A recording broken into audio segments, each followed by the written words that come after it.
The Raw Superstars were put through their paces on the final stop before WWE Unforgiven 2002, and we kicked off this show with Eric Bischoff with a dual spotlight on him. He's sitting on a chair in the middle of the ring. He explains in great detail what happened on SmackDown, but if you want that explained to you, then go check out the review. Cheap wee plug there.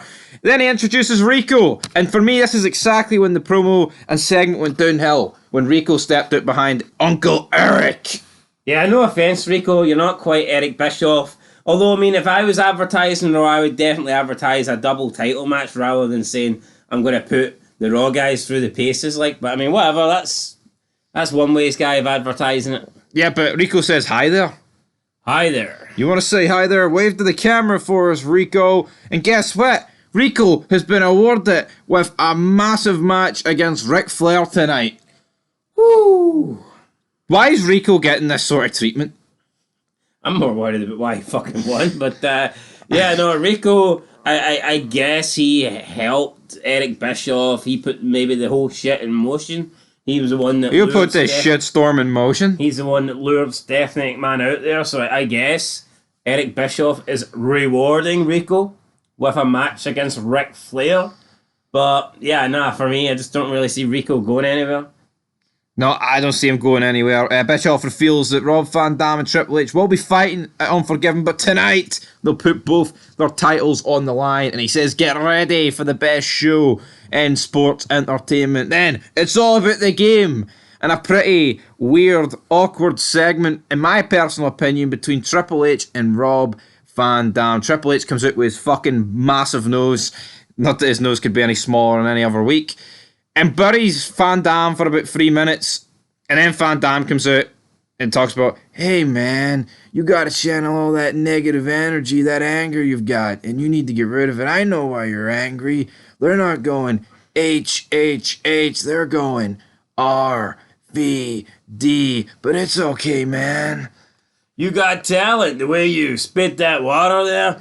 Whoa, that takes talent, man. Yes, RVD ripping the piss out of Triple H, spreading his wings and spitting water into the crowd. RVD's got his own water bottle. He's imitating Triple H. Triple H is not happy. And the only thing bigger than Triple H's nose is the sledgehammer he's going to pull out and smash RVD with. Yeah, and for me, this segment, I think Triple H Van Dam works as a match, but is like a promo back and forth sort of thing. I just don't see it. Do you? I just prefer Van Dam when he's like Mr. ECW going against Cena with Heyman in his corner.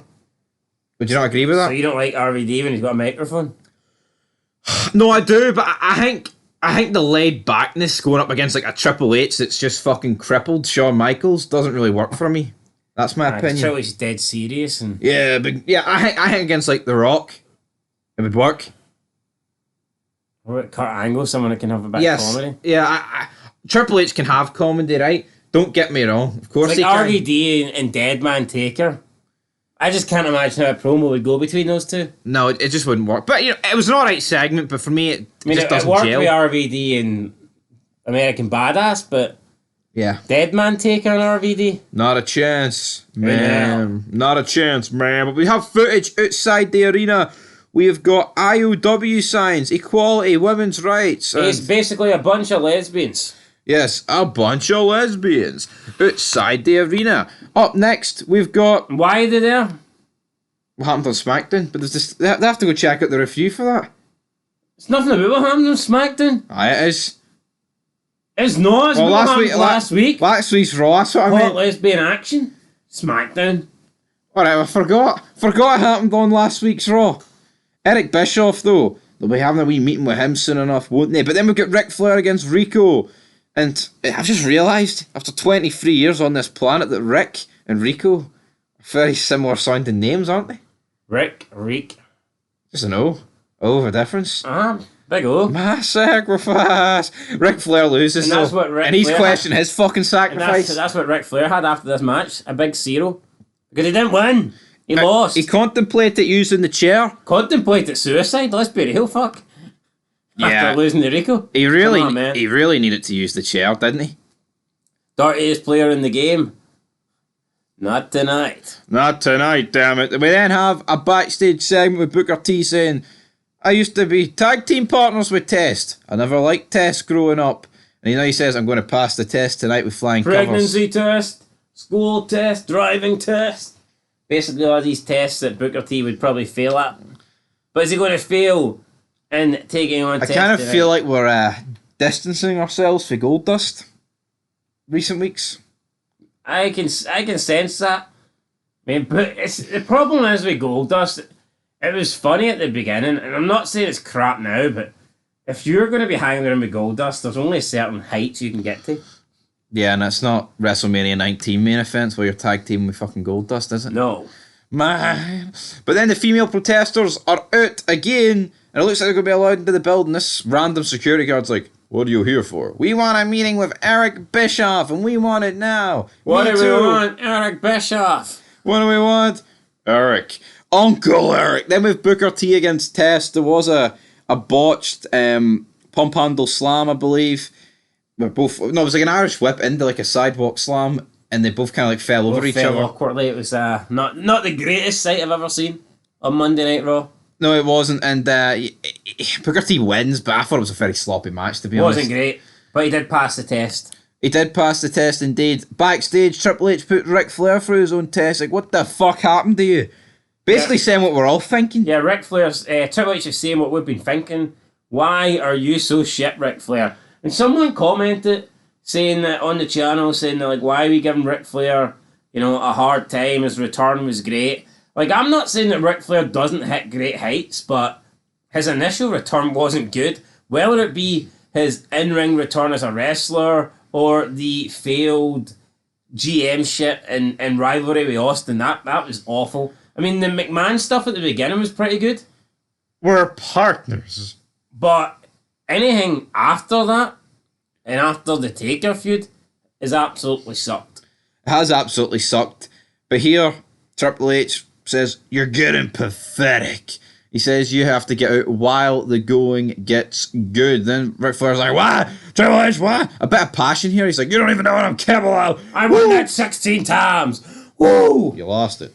Damn. But, we're planting the seeds here for Evolution, so I'm looking forward to it. Next, we get more stuff with the women. Are they ever going to get to speak with Eric Bischoff? They said they're not going anywhere until we get Eric. Then we have a tag team title match. We've got Lance Storm and Christian taking on Spike and Bubba Ray. What did you make of this match? I just don't like calling them the Dudleys, because for me, the Dudleys will always be Bubba Ray and Devon. Yeah, not Spike. I mean, you can throw Spike in there. And still call them the Dudleys, but come on, man. I'm just not buying this. But we have Storm and Christian reversing the Dudley Dog, and Spike goes through the table. Spike lands on his ass. Didn't look good for him. Bubba got rolled up. Who do you think? I think I would actually go as far as saying I think Spike Dudley's probably within like this time period went through the most tables. Oh, I'd say so. Spike Dudley's a sucker for tables. Like, yeah. Table magnet. He is a table magnet, man, but I tell you what, the Dudleys, the Poundland Dudleys, whatever you want to call them, man, Lance Storm and Christian win. Bubba gets rolled up here. 1, 2, 3. As easy as that. Bischoff backstage wishes Chris Jericho luck in his IC title match, and then a security guard confronts him, like, you're going to need to let these women in, big man. Bischoff's like, I've got a few minutes. And smiles.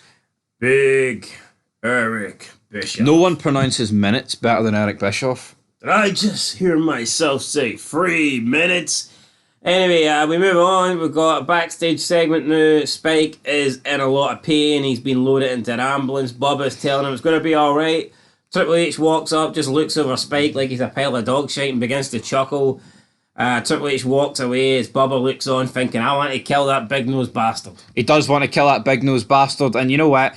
It's wee things like this that just make a show. Because these two have had like a mini feud the past couple of weeks without even having a match. Where's this stuff today?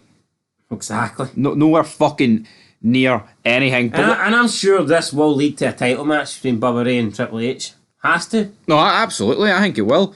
But talking of title matches, we've got an IC title match up next. We've got Rob Van Dam taking on Chris Jericho. And I thought, right, there's just no way that Jericho's winning this IC title the match tonight. But then Triple H stuck his big nose in the fucking business. Triple H's nose gets added to the mix, and RVD's chances of winning drastically go down. Yeah, and I tell you what, Triple H actually failed to catch Van Dam for a spot in this, and he landed straight on his fucking face. Not great for Mr. RVD. It wasn't. So Did Triple H bury him here on purpose? He might have, but of course the whole gimmick in this match was working Van Dam's back. And then Jericho eventually locks the walls of Jericho in. Triple H is looking at him kind of similar to the Brock Rock feud that we had like a month ago. I didn't like that. The Rock tapping out just before his big match against Brock.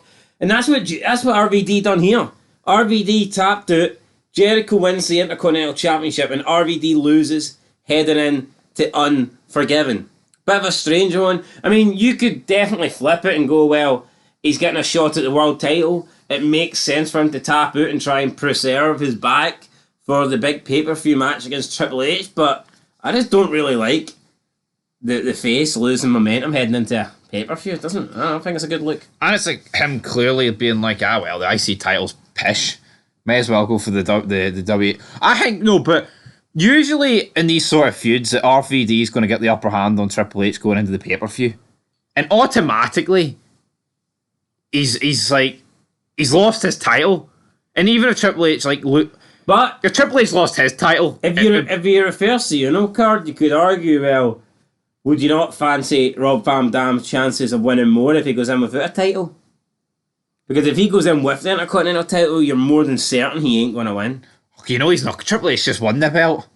No, but I'd say RVD has more chance of winning if he's going in empty-handed than he has coming out 2 belts. I can accept that, but maybe they just want to... Maybe they want you to believe that Rob Van Dam will be Robbie 2 belts. Anyway, RVD doesn't have a good history with 2 belts. No, he doesn't. He probably would have got caught smoking some marijuana. Jericho backstage, over-celebrating here. I understand he's a dickhead. I just didn't like it, though. He's pouring bubbly, acting like he's... He didn't even do this when he beat Rock and Austin. Yeah, I was just about to say that. This guy was the first ever Undisputed Champion. He's WrestleMania. He's headlined WrestleMania. I think he was over-celebrating here for an Intercontinental Championship win. Yeah, and we're not talking... Ooh, a little bit of the bubbly. Normally when this gets mentioned, beating Rock and Austin, it's 20 years ago. This was 9 months ago in this timeline. And the Mania was 6 months ago. But then he demands a match against Ric Flair at Unforgiven, which Bischoff gives him. I wouldn't be surprised if Flair fucking beats Jericho, because Jericho's pish. Although it's for the IC belt, I don't think Flair's going to win.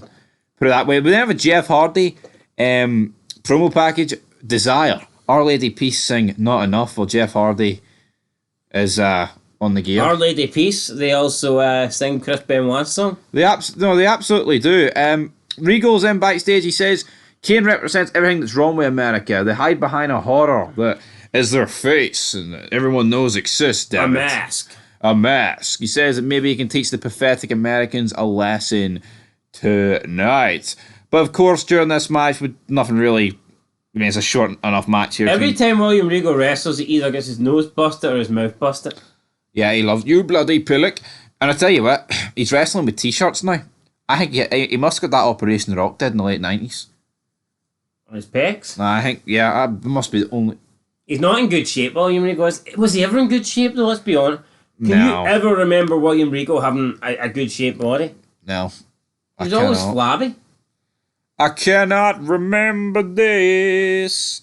Honestly, I cannot remember it. But the security guard then tells the woman backstage, the leader of the feminists, the lesbians, that Eric Bischoff will see them in the ring. So then we get this segment, Eric Bischoff and the women, damn it. And he's like, you know what? I've been thinking this entire time, what are you?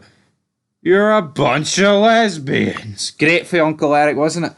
Aye, I love Eric Bischoff. EB, I'd say arguably the greatest GM of all time. Arguably, he fucking is. Slap him in there. Especially, I know there's a lot of people, commissioners, McMahon obviously comes. I'm including him. That's what I mean. I was including him in that. I still think he's arguably the best. He is. Absolutely. He's in the debate. If you got a problem with not flinging him in the debate, then I've got big problems with you. But he says, this entire crowd wants to see some hot lesbian action. It's like, you're 15 minutes of fame. I don't have 15 minutes. Then one of the girls rip their wigs off and kicks Eric Bischoff in the balls, damn it. It's Stephanie McMahon on first feud. Well, she kicks him first, then rips the wig off.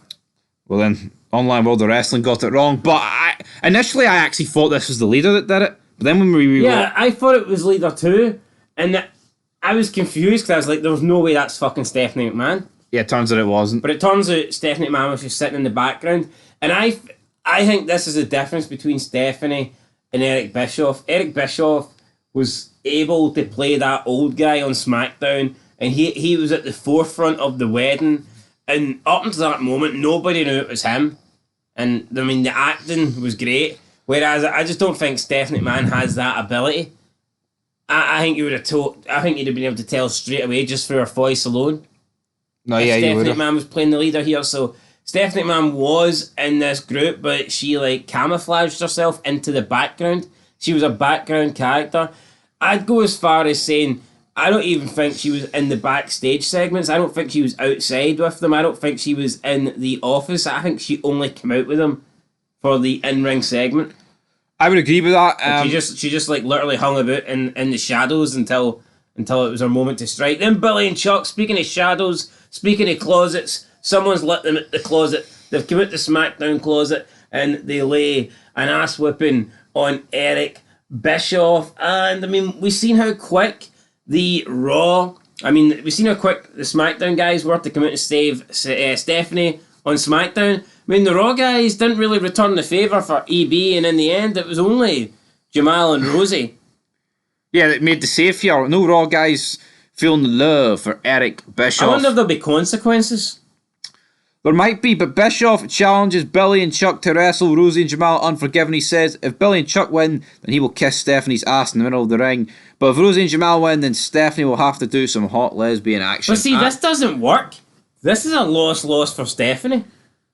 Because Eric Bischoff's character, and let's be honest, probably Eric Bischoff himself, would have no problem with kissing Stephanie McMahon's ass. He'd probably like to fucking do it. And then if Stephanie loses, she's going to have to make out with a bunch of lesbians. I mean, this is not like, oh, if I lose, you know, I'll kiss fucking Mae Young's ass, or I'll let Rikishi give me the stink face. Yeah. Maybe, though, on SmackDown we'll see a stipulation change. I don't know. Do you think this had I don't think this announcement this stipulation had the effect that they were intending it to. But maybe Bischoff was trying to be sleazy, though. Say King made this stipulation. What would you think? It's a win-win for King. Exactly. I think it's a win-win for Bischoff. It is a win-win. So I don't know, maybe they'll change this stipulation. Maybe they will, but we'll have to wait and see it. You know, it's an inter-promotional match, so I'm looking forward to it. But then it is our main event segment. We've got Triple H taking on. Or we could have said, if you win, I'll go 3 minutes in the ring with any SmackDown guy. Aye, something like that. You know, something like that. But I don't think Billy and Chuck winning and him having to kiss Stephanie McMahon's ass, I don't think that's really a punishment for Eric Bischoff. It's not. But who's Triple H taking on the main event? Doesn't matter, because Van Dam came down and battered him. And then there was a spot where Fit Finlay and Johnny Ace are trying to get Rob Van Dam off him, and he swings the belt back and it cracks Finlay in the fucking face. Then I think Finlay was My name's Finlay. And you just crossed the line, buddy. I think DNA. he tried to grab him. Triple H, though, he's busted open, bleeding everywhere. Out comes Jeff Hardy. Decent enough wee match, but Triple H just beats him with a sleeper hold. Yeah, it's the second week in a row we've seen Triple H beat someone with a sleeper. I can accept him beating Spike Dudley with a sleeper. I have a little bit more of an issue with him beating Jeff Hardy with a sleeper, though. Now, you could argue he's still a lot bigger than Jeff Hardy, and I mean, maybe that's it, but I mean, where are we going to draw the line here? Are we going to have RVD lose to a sleeper? Are we going to have Bubba Ray lose to a sleeper? Are we going to have Kane lose to a sleeper? Are we going to have Shawn Michaels lose to a sleeper? Like, I could understand the Spike thing because he feels like he can do that to Spike because it's the runt of the Dudleys. Yeah. But surely Triple H isn't going to start beating the top guys on Raw with a sleeper hold. Hopefully not, but Van Dam comes down, beats up Triple H. You said that already. Yeah, he does it after the match. Does it twice? Aye. Well, RVD's so quick I didn't see any of it. And then he lifts the belt up to end Raw. I saw he did, actually. You're right, aye. I'll take the L on that one. He lifts the belt up. That's it. There's a lot of RVD Triple H interaction tonight. Way too much for my liking, actually. I'm going to give it a 6. Yeah, I mean, it wasn't the greatest Raw of all time. Was it the weakest Eric Bischoff Raw since he's been there. One of them. I mean, it might be. I think it probably is. I mean, there was some good things, but I don't think there was much great things to be. You know what? Yeah, I'll give it a 6. I mean, we fucking 3 title matches. I mean, what more can you ask for? Some good shit. I don't know. Aye, some Felt good most shit. of the segments went missing. Look, it was a good Raw, right? Just wasn't great. That's it, guys. 6 out of 10. We'll be back with the top 5 moments and in the road to Unforgiven. But until then, peace.